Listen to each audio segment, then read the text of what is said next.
My name is Jack Anderson. I am a mechanical engineering major, and this is a continuation of several other FSAE Harvard race car projects. So in this project specifically, I worked on mounting the engine and then verifying the engine brackets so they wouldn't fail under the load of the engine, as well as picking out, purchasing the differential, mounting the differential onto the frame, and then translating the motion from the engine all the way to the rear wheel through the axle.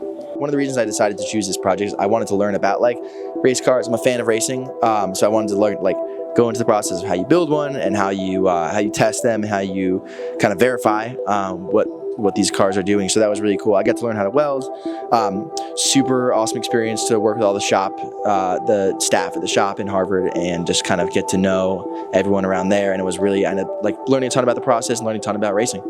So this project is, hopefully we're gonna get this car running. It doesn't look like much now, but over the course of the end of this year and next year, we wanna have this thing moving, we wanna have it powered by its own engine, and we wanna start entering races towards the end of next year would be the end goal.